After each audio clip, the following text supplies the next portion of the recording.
क्यों एक माँ को अपनी बेटी की रक्षा के लिए अपनी जगह दो बच्चे थे, एक बेटा और एक बेटी। बेटी के बाल सोने के थे, पर उसके भाई ने कभी उन पर ध्यान नहीं दिया। जब वे बड़े हुए और लड़की एक सुंदर युवती बन गई, तो अचानक भाई ने उसके सोने के बालों को देखा, मानो उसने उन्हें पहले कभी नहीं देखा था, और वह उन पर मोहित हो गया। वह अपनी माँ के पास गया और याचना करने लगा कि वह उसकी शादी उसकी बहन से करवा दे। यह सुनकर माँ स्तब्ध रह गई। उसे लगा कि कोई विपत्ति आने वाली है, पर उसने अपने भावों को प्रकट नहीं होने दिया और बेटे को विवाह भोज के लिए आटा, चावल और मसूर लाने के लिए शहर भेज दिया।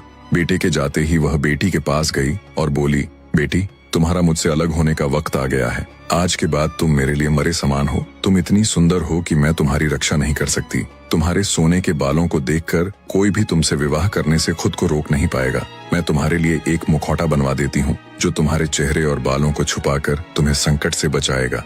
माँ भागी भागी कुम्हार के पास गई और उसे सोने का बर्तन देकर बेटी के लिए मुखौटा बनाने को कहा। उसी रात उसने बेटी को खाने की पोटली दी और घर से विदा कर दिया। विदाई के समय माँ ने कहा, जब तक तुम्हारे अच्छे दिन न आ जाए मुखौटा मत हटाना। बेटी के जाने के बाद दुख के मारे बेचारी माँ ने जहर खा लिया। अगले दिन बेटा शहर से वापस आया। उसने देखा कि माँ मरी पड़ी है और बहन का कहीं पता नहीं है। उसने बहन को बहुत तलाश किया, पर सब व्यर्थ गया। वह पागल हो गया और दर दर भटकने लगा। उधर उसकी बहन भी यहाँ वहाँ भटकती रही, जब तक कि माँ की पोटली का भात और रोटियां खत्म नहीं हो गईं। उसका चेहरा माटी के खपरेल की तरह दिखता था, इसलिए उसने अपना नाम बदलकर हांची रख लिया।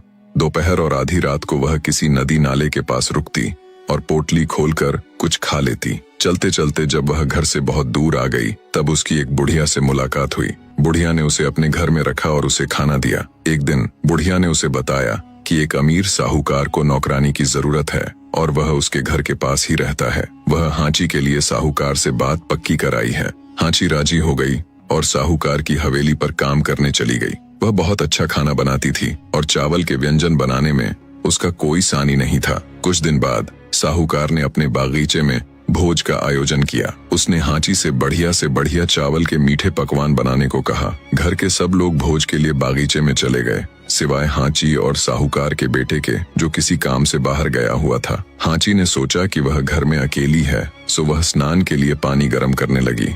घर वालों के आने से पहले पहले वह नहा लेना चाहती थी। उसने मुखौटा हटाया, अपने अद्भुत सुनहरे बाल खोले, रूखे शरीर पर तेल की मालिश की और नहाने लगी। तभी साहूकार का बेटा लौट आया और उसने नौकरानी हांची को आवाज दी। गुसलखाने में हांची को कुछ सुनाई नहीं दिया। वह चिढ़कर उसे पूरे घर में ढूंढने लगा। आहट सुनकर उसने गुसलखाने में झांका और हांची के सौंदर्य के संपूर्ण वैभव को देखा। हांची को पता चलने से पहले ही वह दबे पांव वापस चला गया। हांची के चमकते सौंदर्य और उसके सुनहरे बालों की आभा पर वह मोहित हो गया और उसने उसे अपनी पत्नी बनाने का निश्चय किया। घर वाले बागीचे से वापस आए तो बेटा अपनी माँ को एक तरफ ले गया और उसे अपनी इच्छा बताई। माँ यह जानकर हैरान रह गई और उसे दुख भी हुआ कि उसका बेटा एक काली कलूटी नौकरानी पर लट्टू हो गया है। उसने बेटे को समझाया कि वह नीच जाति की काली छोकरी के पीछे अपना जीवन बर्बाद न करे। माँ ने उसे वचन दिया कि कुछ ही दिनों में वह उसके लिए एक खाते पीते घर की सुंदर बहू ला देगी, पर बेटे ने जिद नहीं छोड़ी। माँ और बेटे में काफी बहस हुई।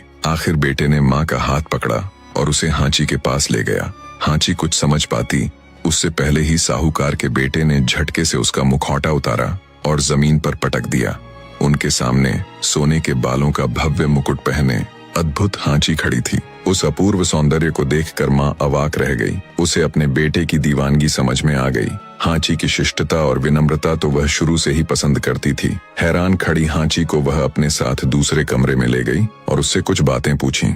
उसकी विचित्र कथा सुनकर वह उसे और भी अधिक चाहने लगी। शुभ मुहूर्त निकालकर उसने शीघ्र ही हांची का अपने बेटे से विवाह कर दिया। नव दंपति कुंवरी के जोड़े की तरह खुश थे, पर उनकी खुशी ज्यादा दिन नहीं चली। एक तांत्रिक जो साहूकार का खास सलाहकार था, उसकी नजर हांची पर थी। साहूकार के घर में सब उसे गुरुस्वामी कहते थे और उसकी ख्याति जादू टोने और तंत्र मंत्र के सिद्ध के रूप में थी। गुरुस्वामी जैसे भी हो हांची को पाना चाहता था। एक दिन हांची की सास ने गुरुस्वामी से कहा कि वह अब पोते का मुंह देखने के लिए और इंतजार नहीं कर सकती। यह सुनकर गुरुस्वामी के मन में लड्डू फूटने लगे और उसने तुरंत सारी युक्ति सोच ली। उसने गृह स्वामिनी से कहा कि वह हांची को उसके पास भेज दे। वह ऐसा टोटका करेगा कि जल्दी ही उसके पांव भारी हो जाएंगे। इसके लिए उसने कुछ केले, बादाम, तांबूल और सुपारी की मांग की। एक शुभ दिन गुरुस्वामी ने हांची को बुलवाया। मंत्र से प्रभावित फल मेवे उसके सामने रखे थे।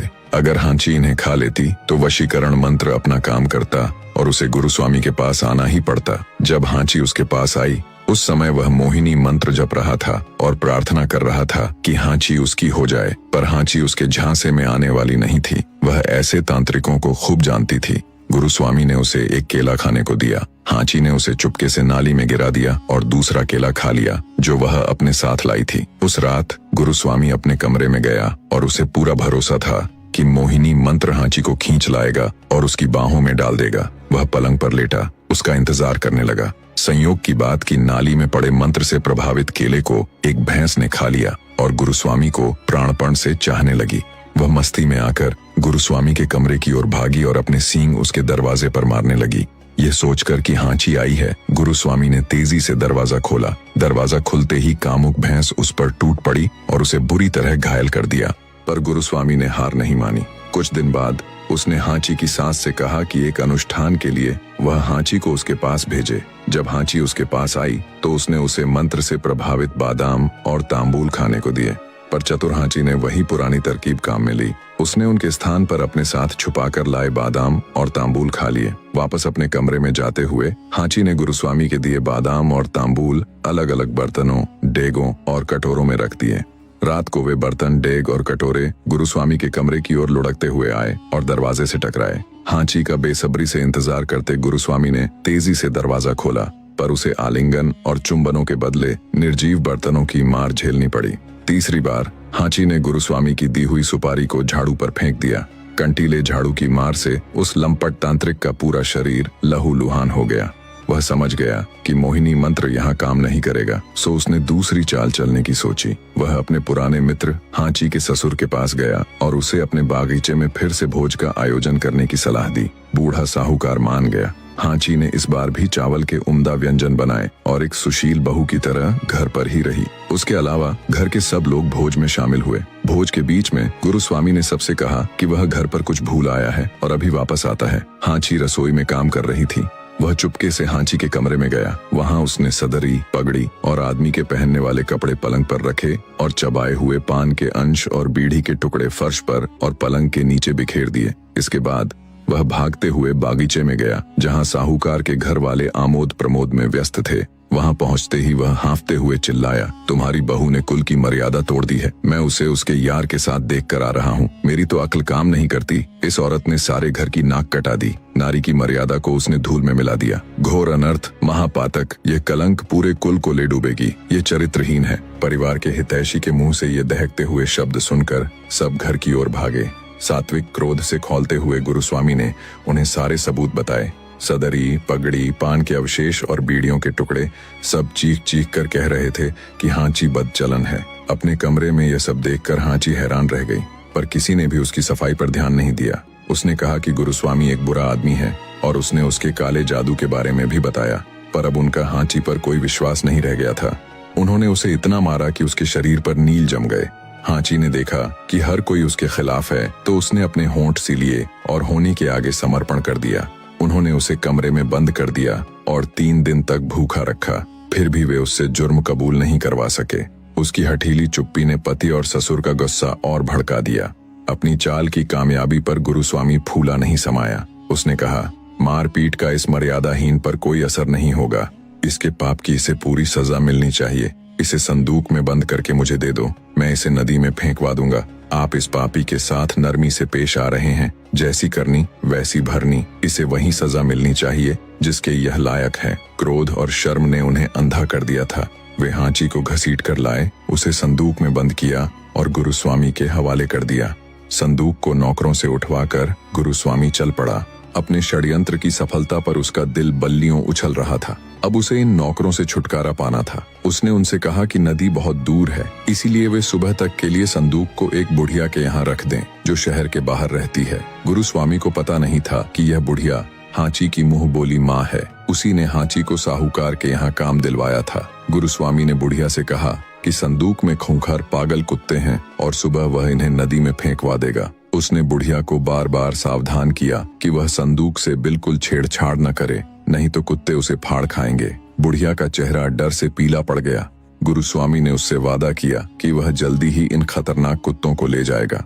उसके जाने के बाद बुढ़िया को संदूक में से अजीब आवाज सुनाई पड़ी। पहले तो उसने सोचा कि कुत्ते किकिया रहे हैं, पर फिर उसे अपना नाम सुनाई दिया। हांची ने बुढ़िया को पहचान लिया था और मदद की याचना कर रही थी। बुढ़िया ने डरते डरते संदूक का ढक्कन थोड़ा सा उठाया और झिड़ी में से भीतर झांका तो उसके आश्चर्य का ठिकाना न रहा। अंदर हांची गुड़ी मुड़ी हुई पड़ी थी। बुढ़िया ने उसे बाहर निकाला और कुछ खाने को दिया। कई दिनों से हांची ने कुछ नहीं खाया था। भूख के मारे उसकी जान निकली जा रही थी। उसने बुढ़िया को अपने दुर्भाग्य और उस कमीने गुरुस्वामी की करतूतों के बारे में बताया। बुढ़िया ने पूरी बात ध्यान से सुनी। उसके मातृ चातुर्य ने जल्दी ही एक जुगत सोच ली। उसने हांची को भीतर कोठरी में छुपाया और घर से निकल पड़ी। कई गलियों में भटकने के बाद उसे एक ऐसा आदमी मिल गया जो अपने पागल कुत्ते से छुटकारा पाना चाहता था। बुढ़िया ने उस पागल कुत्ते के मुंह पर मोहरा डाला और घर लाकर संदूक में बंद कर दिया। संदूक का ढक्कन ठीक से बंद करने से पहले उसने मोहरा ढीला कर दिया। गुरुस्वामी शीघ्र ही वापस आ गया। वह अपनी सफलता का प्रभाव हांची पर देखना चाहता था।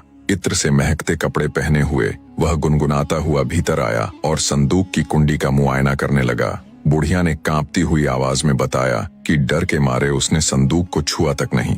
गुरुस्वामी ने उससे कमरे में अकेला छोड़ने को कहा ताकि वह शाम की प्रार्थना कर सके। बुढ़िया के जाने पर उसने कमरे का दरवाजा भीतर से बंद कर लिया। फिर उसने प्यार से हांची को पुकारा और झटके से संदूक का ढक्कन खोला। संदूक के अंदर खूंखार कुत्ते को देखकर उसका कलेजा मुंह को आ गया। कुत्ते का मुंह झाग से सना हुआ था। कुत्ता उस पर झपटा और उसे जगह जगह से काट खाया। गुरुस्वामी का चीखना चिल्लाना सुनकर पड़ोसी दौड़े आए। उन्होंने कुत्ते को मार डाला, पर वे गुरुस्वामी को नहीं बचा सके। गुरुस्वामी की मौत का समाचार सुनकर हांची के पति और उसके घर वालों को बहुत दुख हुआ। कुछ महीने बाद बुढ़िया ने उन्हें खाने पर बुलाया। जब तक हांची को न्याय नहीं मिल जाता, बुढ़िया चैन से कैसे बैठ सकती थी। बुढ़िया ने साहूकार और उसके घर वालों को बहुत अच्छा खाना परोसा। उनके खाने में चावल के इतने बढ़िया व्यंजन थे जो हांची के अलावा कोई नहीं बना सकता था। उन्हें छककर सबको हांची की याद आई और वे उदास हो गए। उन्होंने पूछा कि ऐसा उम्दा खाना किसने बनाया। यह निश्चित ही हांची जितनी ही कुशल है। कोई जवाब देने की बजाय बुढ़िया ने हांची को लाकर उनके सामने खड़ा कर दिया। हांची के ससुराल वालों को अपनी आंखों पर भरोसा नहीं हुआ। वे तो यह समझे बैठे थे कि वह कब की मर गई और नदी में बहकर इतनी दूर चली गई जहां से कोई वापस नहीं आता। गुरुस्वामी ने उन्हें उससे छुटकारा दिलवाया और उसके बाद बेचारा पागल होकर मर गया। बुढ़िया ने उन्हें हांची और दुष्ट गुरुस्वामी की सच्ची कथा बताई। हांची के पति और उसके घर वालों के पश्चाताप की सीमा न रही। उन्होंने अपनी बहू के साथ कैसा बुरा बर्ताव किया। उन्होंने आस्तीन के सांप गुरुस्वामी के लिए बहुत बुरा भला कहा और हांची से उन्हें क्षमा करने की याचना की। हांची के अच्छे दिन लौट आए। उस दिन के बाद उसे किसी तरह की कोई कमी नहीं रही। अगर आपको यह कहानी पसंद आई है तो कृपया वीडियो को लाइक करें और चैनल को सब्सक्राइब करें।